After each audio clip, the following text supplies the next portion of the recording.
السلام عليكم ورحمة الله وبركاته. الحمد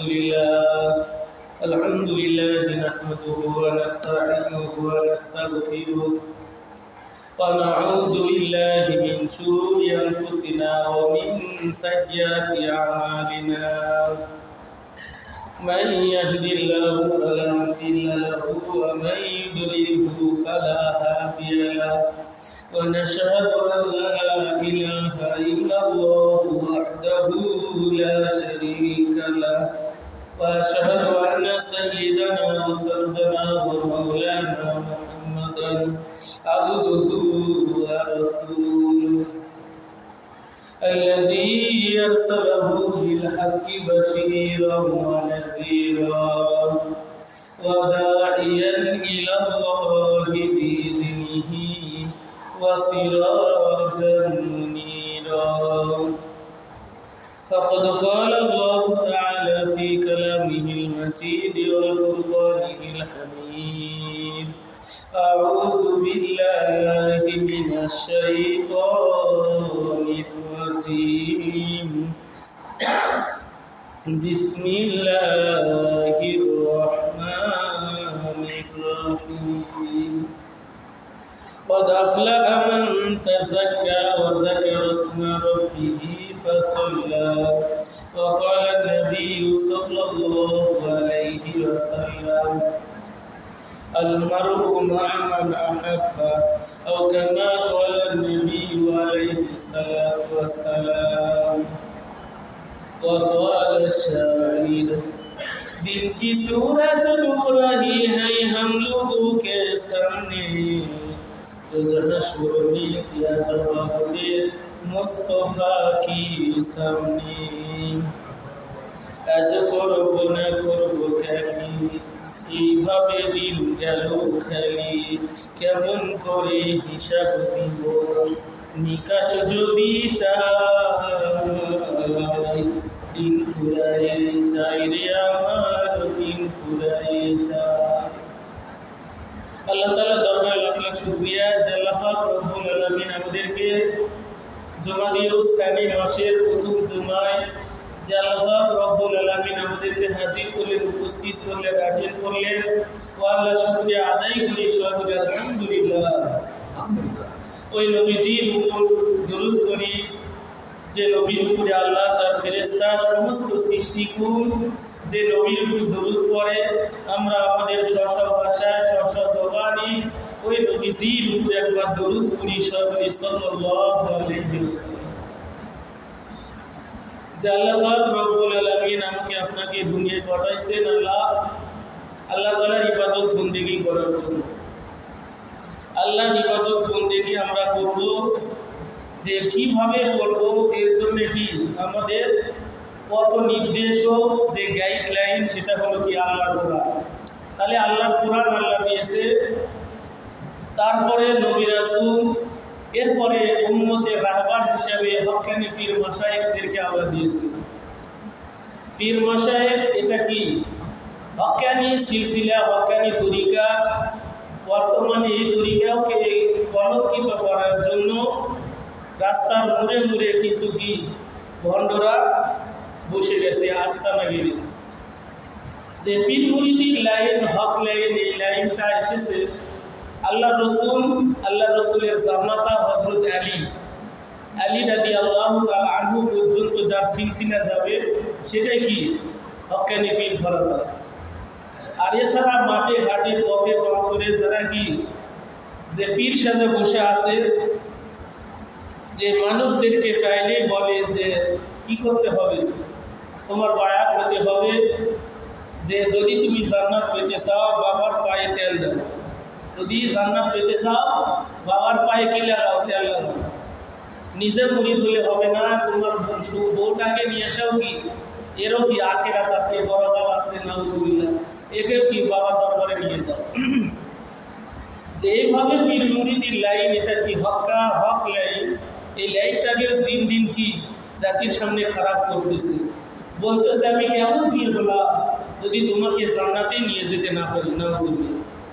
আবার অনেকে কি দুইটা তিনটা কি পীর থাকে যে বলে হাসরের মাঠে মুরিদরা পীর যদি আমার কি 2 ডানা ধরে কি ফিকে মারে, জান্নাত পার হয়ে জান্নাত চলে যাবে। কি করতে জান্নাত পার হয়ে, ওদের চিন্তা হলো জান্নাত পার হয়ে জান্নাত চলে যাবে, কিন্তু আমরা কি বললাম যে জান্নাত পার হয়ে জান্নাত চলে যাবে।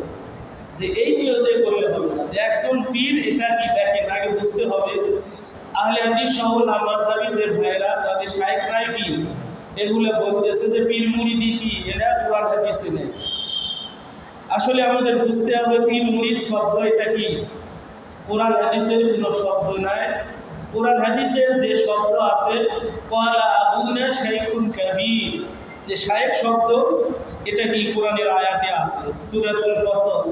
এরপরে সূরাতুল কাহফের ভিতরে আল্লাহ বলেন মা ইয়াহদিল্লাহু ফাহুয়াল মুহতাদ ওয়া মা ইউদ্লিল ফালান তাজিদা লাহু ওয়ালিয়্যাম মুরশিদা।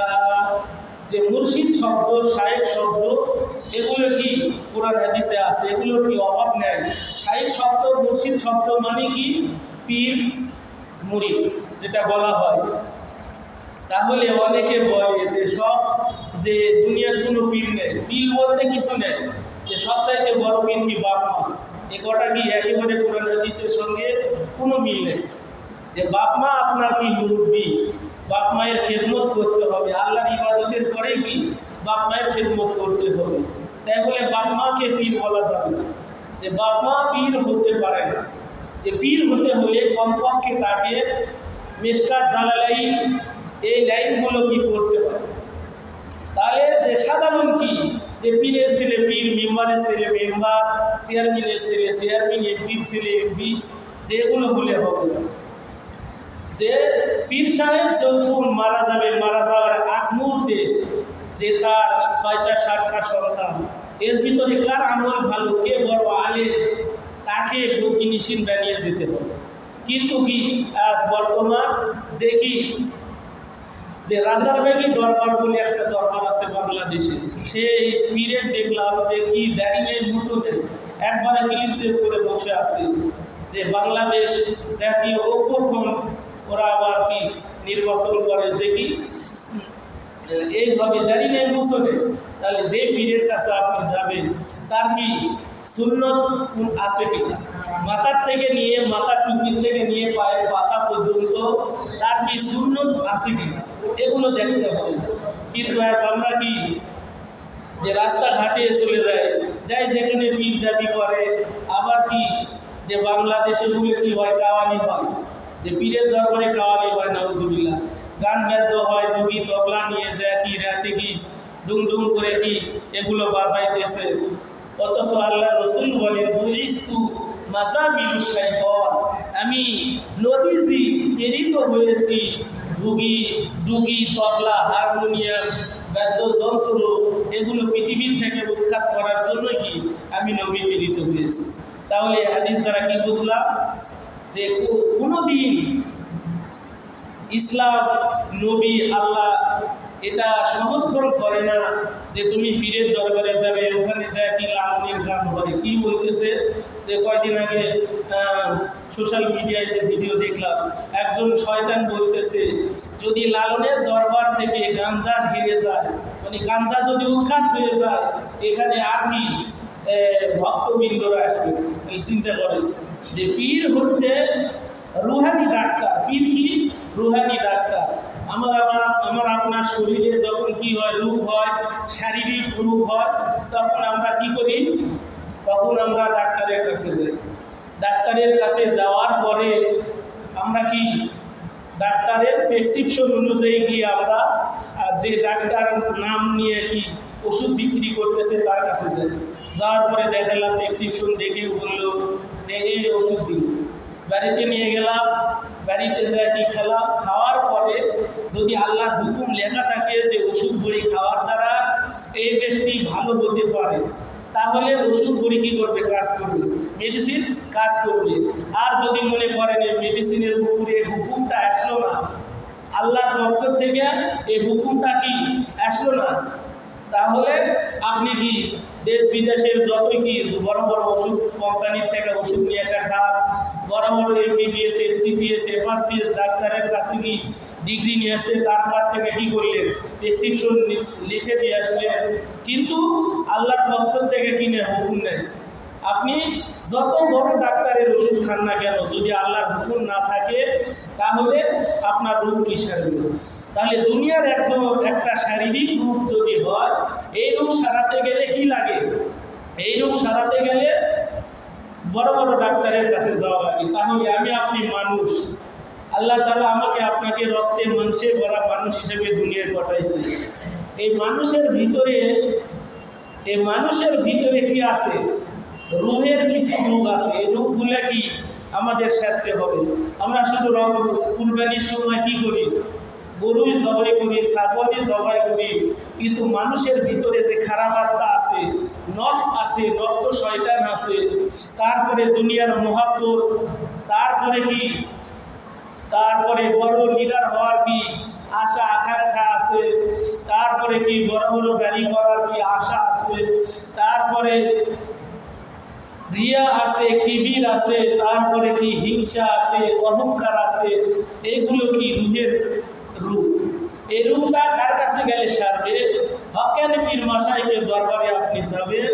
তারা যখন আপনাকে এই আপনার রূহ, মানে আপনি যখন আল্লাহওয়ালা মানুষের কাছে যে বসবেন, যদি তার ভালো আমল ভালো হয়, যদি সে আল্লাহওয়ালা হয়, হাদিসে কুদসিতে আল্লাহ বলেন, আল্লাহ রাসূল বলেন, ইন্নাল্লাযী, নিশ্চয় আল্লাহ বলেন, ইত্তাকু ফিরাশাতাল মুমিনিন, তুমি মুমিনদের চাহনিকে ভয় করো। ইত্তাকু ফিরাশাতাল মুমিনিন, মুমিনদের কি দৃষ্টিকে ভয় করো। এই মুমিন কারা?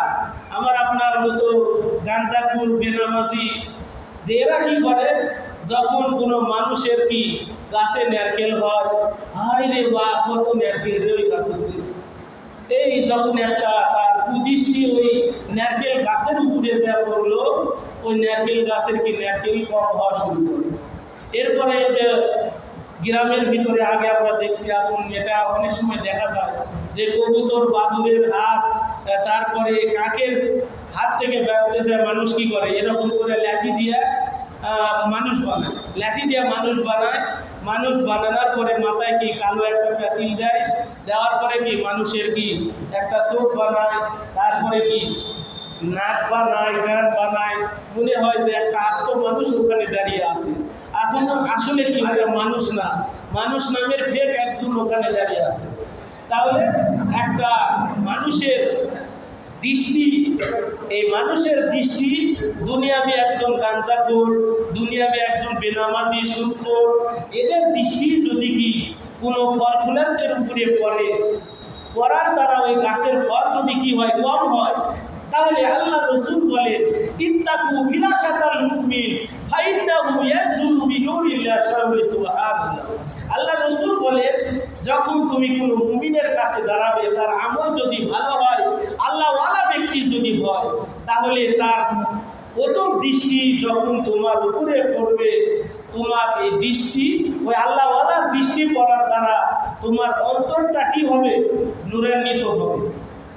আর যদি কি করে, গাঞ্জাখোর পীরের কাছে চলে যান, যেগুলো জীবনে নামাজই পড়ে না, বলতেছে আমি আবার কেমন পীর হলাম, আমি যদি তোমাকে জান্নাতে নিয়ে যেতে না পারি।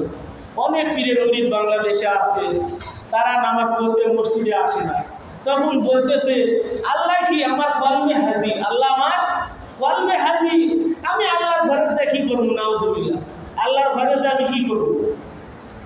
যে একটা হাদিস আছে, যে হাদিসটা কি, এটা জাল হাদিস বলা হয়, যে হাদিসটা কি বানোয়াট, তাও বাংলাদেশের উলামায়ে কেরামের মুখে হাদিসটা শোনা যায়। যে হাদিসটা হলো, কুলুবুল মুমিনিনা আরশুল্লাহ, মুমিনের কলব এটা আল্লাহর আরশ, মুমিনের কলব এটা আল্লাহর আরশ। এটা আসলে কি হাদিস নামে জালিয়াতি এটা চলতেছে বাংলাদেশে, যে মুমিনের কলম এটা আল্লাহর আরশ।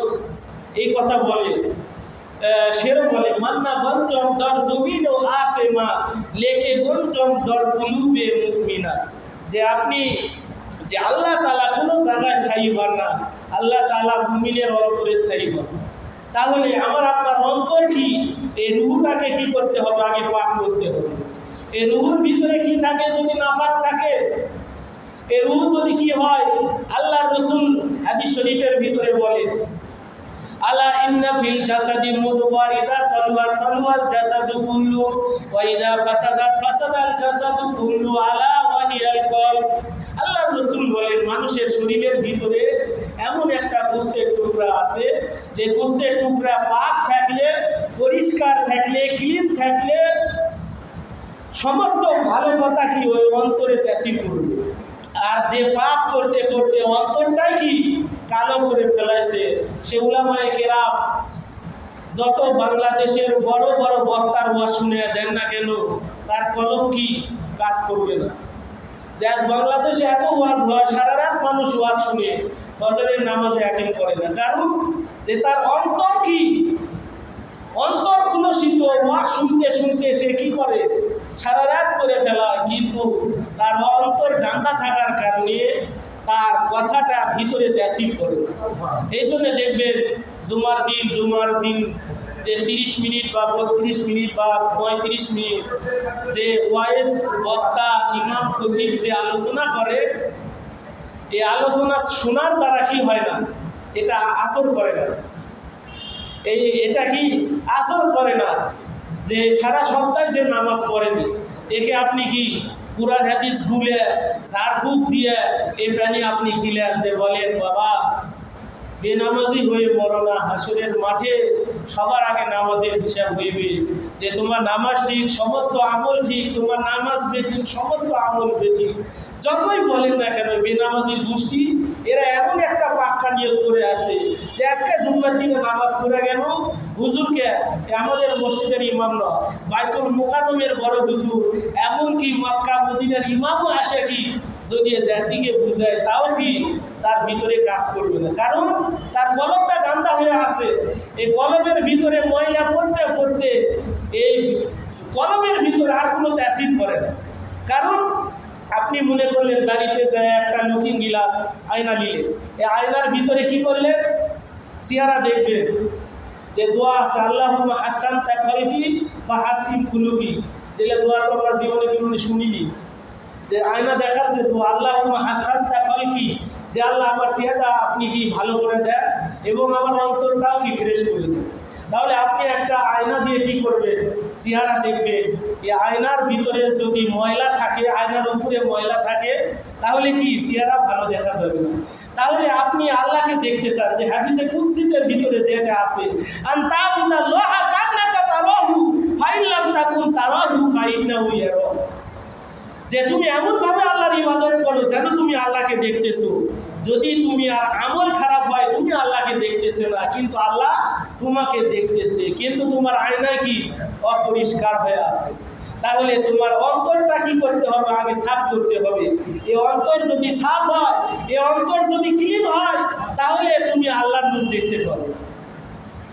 যে আল্লামা ইমাম গাজালি রহমতুল্লাহ আলাইহি একটা শেরের ভিতরে এই জাতিকে নসিহত করে, চশমা বন্ধ লবে বন্ধ বুসে বন তানবিনী নূরে হক বর্মা বাখান। এখানে ইমাম গাজালি রহমতুল্লাহ আলাইহি জাতিকে বললেন, যে তুমি কি করো, 3টা জিনিস বন্ধ করে দাও, তাহলে তুমি আল্লাহর নূর দেখতে পাবে। এই দুনিয়াতে কি আল্লাহর নূর দেখা সম্ভব? যে চশমা বন্ধ, আগে কি করো, চোখ বন্ধ করো। চোখ বন্ধ করো মানে এই চোখ দিয়ে হালাল জিনিস দেখো, যেটা দেখলে সওয়াব হবে, আর যেটা দেখলে গুনাহ হবে ওগুলো তোমরা দেখো না। এগুলো মেলা ব্যাখ্যা করতে গেলে কি আসল বাস্তব হয়ে যাবে।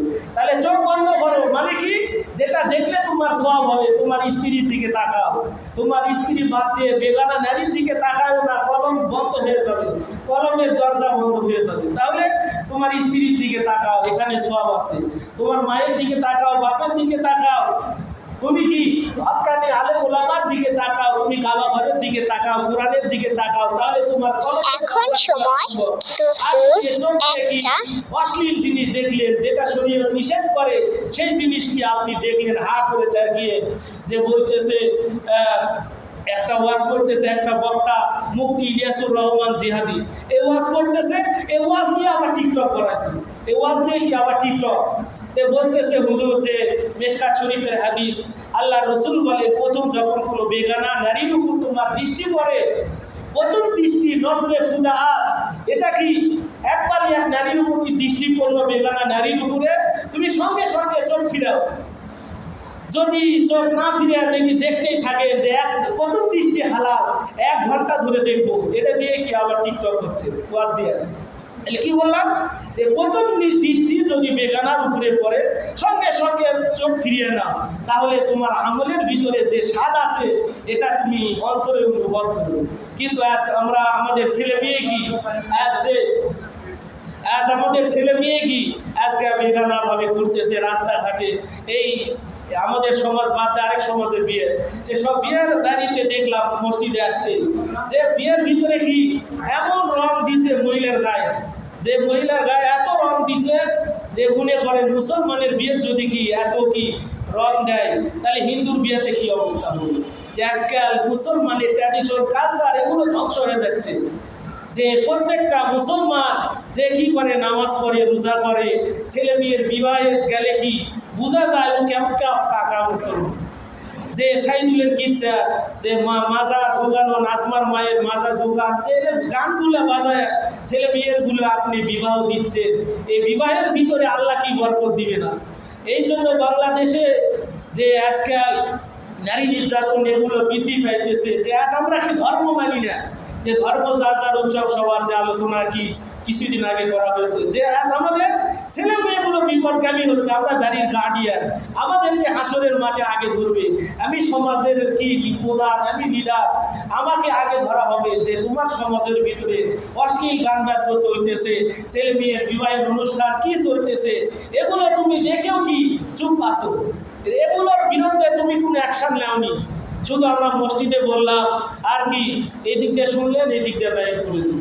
আবার কি যে সে যদি অবস্থা হয় তাহলে অবশ্যই এই যে জুম্মার দিন একদিন রসুল পালন করতে আসেন, এটা কোনো লাভ হবে। যে বললাম যে রুহের কথা বলতেছি, যে রুহের রূপগুলো কি অহংকার, যে আমি বড় লিডার, আমি কি বিএনপির বড় লিডার, আমি কি জামাত ইসলামের বড় লিডার, আমি এনসিপির বড় লিডার। যে রকম ভাবে আমি বড় চেয়ারম্যান হতে চাই, আমি বড় এমপি হতে চাই, এমএলএ হতে চাই, যে দুনিয়ার কি পদের লোক, এই দুনিয়ার পদের লোক নিতেছে। একজন বলতেছে যদি আমাদেরকে নমিনেশন না দেওয়া হয়, নমিনেশন চিন্তাই করে নিয়ে আসবে। চিন্তা করে দেয়, যদি বিএনপির থেকে নমিনেশন না পায় চিন্তাই করে নিয়ে আসবে, অথচ দাড়ি সব চুল ব্যাকা কি একবারে ঝুলে লেগে গেছে, তাও ওই বুড়ের কি এমপি হওয়ার লুক যাচ্ছে। যদি নমিনেশন না দেয় চিন্তাই করে নিয়ে চলে আসে। তাহলে চিন্তা করে দেখেন যে বুড়া হয়ে যাচ্ছে, মরবে, সমস্ত দাড়ি চুল সব জায়গায় পাকা, তারপরেও কি দুনিয়ার লোক দুনিয়ার মহব্বত এগুলো আজকে মানুষের ভিতর থেকে যাচ্ছে না। যদি আমি চেয়ারম্যান হতে পারি, যদি আমি মেম্বার হতে পারি, যদি আমি কি এই বড় কিছু হতে পারি, তাহলে আমার ছবি কি রাস্তার মুড়ে টাঙ্গাবে, মানুষ আমাকে দেখে বলে অমুক দলের লিডার, কি শান্তি, গাড়িতে এসে ডাক দিবে চেয়ারম্যান সাহেব, মেম্বার সাহেব, তখন তো আমি থাকবো না, আমি বাতাসে উঠবো। যে যত বড়ই কি, যে কালকে একটা হাদিস পড়া হলো যে দুনিয়ার যার সম্পদ যত কম তার কি আসরের মাঠে সে আগে কি জান্নাতে চলে যাবে। মানে ধন সম্পদ যার বেশি হবে তার কি মানে আল্লাহর সামনে জবাব দিতেই কি গরিবরা 500 বছর আগে জান্নাতে যায় কি মাছের কলিজা ভুনে দিয়ে খাওয়া শুরু করবে, আর এই বেটা বিয়াদবেরই করে থাকবে আল্লাহর কাছে। তাহলে চিন্তা করেন সমস্ত মানুষ কি জান্নাতে আগে ভাগে চলে যাবে, কিন্তু সুলাইমান আলাইহিস সালাম তার সন্তান দাউদ আলাইহিস সালাম তারা আল্লাহর কাছে বিপদে পড়ে যাবে। কারণ কি বিপদে পড়ার কারণ কি? তারা নবী ছিলেন, রাসূল ছিলেন, কিন্তু তারা কি নবী সাথে প্লাস কি বাদশাহ, ওই দেশের বাদশাহ ছিল। এই জন্য তার জবাবদিহি বেশি হবে। এই জবাবদিহি বেশি হওয়ার একটাই কারণ, সে কি ক্ষমতা পেয়েছিল। তাহলে একটু চিন্তা করি যারা আমরা ক্ষমতার পাগল হইতেছি, যে ক্ষমতা যদি আমি পাই, একটা এলাকার ভিতরে একটা ওয়ার্ডের ভিতরে যত মানুষ খারাপ কাজ হবে এটা মেম্বারকে ধরা হবে, একটা ইউনিয়নের ভিতরে যত খারাপ কাজ হবে চেয়ারম্যানকে ধরা হবে, একটা মেম্বার যে হবে না, একটা কি চেয়ারম্যান যে হবে গোটা ইউনিয়নের তার জবাবদিহি করা লাগবে, একটা কি এমপি হলে গোটা এমপি এলাকার সমস্ত মানুষের জবাবদিহি করতে হবে। এভাবে যে যত বড় লাইনে উঠুক না কেন সে ততই জবাবদিহি করতে হবে। এই জন্য আমি আপনি মুসলমান, আমি আপনি কি আমার বাড়ির গার্ডিয়ান, আমার ছেলে মেয়ে কীভাবে চলতেছে, স্ত্রী পুত্র এরা কীভাবে চলতেছে, এগুলো দেখার দায়িত্ব আমার। এগুলো যদি আমি না দেখি কে দেখবে? যে আপনার পরিবার আরেকজন আশা চালায় দিবে না, যে আপনি বিপদে পড়লে 2 দিন বাজার করে দিতে পারে, কিন্তু হাসরের মাঠে আল্লাহ বলেন, আল্লাহ তাজির ওয়াজিরাতুন বিজরা উখরা, কেউ কারো বোঝা বহন করবে না, যার বোঝা তাকেই বহন করা লাগবে, যার কবরে সেই যাবে, যার কি মেয়ার সেই মেয়ার খাবে। তাহলে যে বললাম যে কর্মের রূপ নিয়ে যদি আমরা মারা যাই, আল্লাহ বলেন ইয়াউমা লা ইয়ানফাউ মালুন ওয়ালা বানুন ইল্লা মান আতাল্লাহা বিকলবিন সালিম। যদি আপনি যত ধন সম্পদের মালিক হন না কেন, মনে করলেন আপনার কি 8টা 10টার সন্তান, দুনিয়ার কি একদল মারামারি করতে গেলে এবার ওর সাথে লাগিস না, আর কি 8টা 10টার সন্তান আছে, ওর পরিবারের লোকজন বড়, ওর সাথে লাগিস না। দুনিয়ার কি আপনার দেখে মানুষ ভয় করবে, কিন্তু আপনার ছেলে মেয়ে এগুলো বিপদের কারণ হয়ে দাঁড়াবে হাসরের মাঠে। যদি আপনার যত ছেলে মেয়ে কি জন্ম দেন, এদেরকে যদি কি হালাল হারাম জায়েজ না জায়েজ যদি আপনি না শিক্ষা দেন, কোরআন শিক্ষা যদি না দেন, হাসরের মাঠে আপনি বাপ হয়েছেন, কিন্তু ওই সন্তানের আপনার জবাবদিহি করতে হবে। ছেলে মেয়েকে বিবাহ দিতেছেন, যে ছেলে মেয়েকে বিবাহ দিতেছেন এরা কি কোরআন পড়া জানে কি না, এরা কি কোরআন পড়া জানে কি না, এরা কি হাদিস জানে কি না। তারপরে কি ছেলে মেয়ে যতই কি আপনি লালন পালন করে ছেলে মেয়েকে দুনিয়ার জ্ঞান শিক্ষা দিলেন, কিন্তু তাকে কি ফরজ গোসলটাই কি আপনার ছেলে জানল না। এমনকি আপনি মুরব্বী মারা যাবেন 70-80 বছর বয়স, আপনাকে যদি জিজ্ঞাসা করা হয় গোসলের ফরজ কয়টা, বলুন মুরব্বী পারবে না। তারপরে কি গোসলের ফরজ, তারপরে গোসলের দোয়া, ওযু ভঙ্গের কারণ, নামাজ ভঙ্গের কারণ, এগুলো কি আজ আমরা শিখলাম না।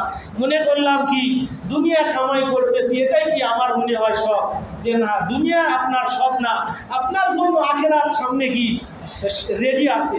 কবরে যাবেন, কবরে 3টা প্রশ্ন, হাসরে কি 5টা প্রশ্ন, কবরের একটা কি পরীক্ষা হবে, কবরে এক পরীক্ষা হবে, হাসরে পরীক্ষা হবে, মিজানে পরীক্ষা হবে, ফুলসিরাতে পরীক্ষা হবে, কত পরীক্ষা আমার সামনে।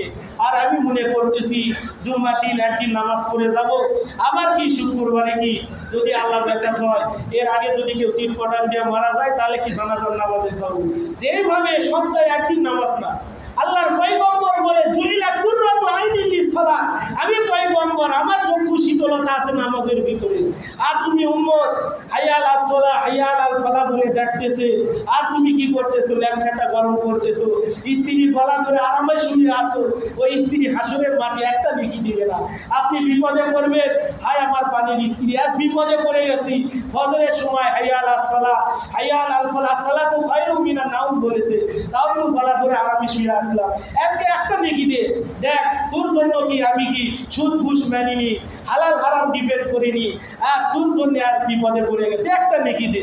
ওই স্ত্রী সেদিন বলবে যে না আমার কোনো স্বামী ছিল। তাহলে এমন একটা ডেঞ্জারাস সময় আমার আপনার সামনে আসতেছে। আল্লাহ সূরা বাকারার ভিতরে বলেন ওয়াত্তাকু ইয়াওমান তুরজাউনা ফীহি ইলাল্লাহ, ওই দিনকে ভয় করো যেদিন আল্লাহর সামনে আমার আপনার দাঁড়াতে হবে, আমাদের আল্লাহর সামনে দাঁড়াতে হবে। আমি যত বড় পালোয়ান হবে, করোনা 2টা 3টা টিকা নিয়ে যদি বলি আমি আর জীবনে মরবো না, মরবেন না? অবশ্যই ওয়ালি কুল্লি উম্মাতিন আজাল, প্রত্যেক মানুষের মৃত্যুর সময়টা নির্ধারণ করা আছে। যত সময় মালাকুল মউত চলে আসবে, আইনামা তাকুনু ইউদরিকুমুল মাউতু ওয়ালা কুনতুম ফি বুরুজিন মুশাইয়াদা, যেখানেই থাকো না কেন সীসা ঢালা প্যাসিডের ভিতরে যদি তুমি অবস্থান করো, ওই জায়গায় মালাকুল মউত তোমাকে হারকিন দিয়ে কি খুঁজে বের করবে, বাঁচার কোনো কি সম্ভাবনা নেই। অবশ্যই যথা সময়ে মালাকুল মউত ধরবে। এই জন্য যে কথাগুলো বলতেছিলাম, রুহের রূপগুলো কি ঠিক করতে হবে। এই জন্য রুহের রূপ ঠিক করতে চাইলে হক্কানি পীর মাশায়েখ আলেম ওলামার কাছে যেতে হবে। যে দুনিয়ার রূপ বলে বললাম যে ডাক্তারের কাছে যান, ঠিক হক্কানি পীর মাশায়েখ আলেম ওলামার কাছে গেলে তারা যে সবক দিবে, এই সবক দেখে দেখে আমার আপনার কি রুহের ট্রিটমেন্ট করতে হবে। আমি আপনি জানি যে বাংলাদেশের ভিতরে যত কি হক্কানি পীর আছে, এর ভিতরে একটা হলো চরমনাই তরিকার যে চিশতিয়া সাবেরিয়া তরিকা, ওই চিশতিয়া সাবেরিয়া তরিকার যে পীর মুফতি রেজাউল করিম আজকে আত্মারায় মোল্লা আসাদ মেমোরিয়াল কলেজ মাঠে আজকে বয়ান করবে। যে পীর সাহেবের ওয়াজ শোনার জন্য গোটা বাংলাদেশ থেকে মানুষ কি সর্বনায় বরিশাল যায়, সে হুজুর আজকে কি মোল্লা আজাদ মেমোরিয়াল কলেজ মাঠে আজকে বয়ান করবে। যার যাওয়ার সৌভাগ্য হয় আমরা যাওয়ার চেষ্টা করি, কারণ হক্কানি আলেম উলামার কথা যদি শুনি এগুলো আসর করবে। আর যেগুলো কি নামাজই করে না, আমি কেমন পীর হলাম আমি যদি তোমাকে জান্নাতে নিয়ে যেতে না পারি, এরগুলো এক ভণ্ড রাস্তাঘাটে গান বাদ্য বাজায়, এগুলো কি রাস্তাঘাটে গান বাদ্য বাজায় লালনের মাজারে যায় কি বলতেছে গাঞ্জা যদি এখান থেকে ভুলে যায় এখানে ভক্তবিন্দু আর আসবে না। তাহলে গাঞ্জা খাওয়ার কোনো দরবারে গেলে হবে না, যে আপনার কি রুহের ট্রিটমেন্ট করতে হবে। যারা কি ভালো আল্লাহওয়ালা, যাদের কি মাথার থেকে নিয়ে পায়ের পাতা পর্যন্ত সুন্নতের নেটওয়ার্কে ভরপুর, এমন আলেমদের কাছে যেতে হবে, এমন আল্লাহওয়ালার কাছে যেতে হবে। যদি ভণ্ডের কাছে চলে যান ইমান আমল সব নষ্ট হয়ে যাবে। আল্লাহ পাক অল্প সময় যা কিছু আলোচনা করলাম আমাকে আপনাকে সবাইকে বুঝে শুনে আমল করার তৌফিক দান করুন। সবাই আল্লাহুম্মা আমিন। আমরা যারা সুন্নত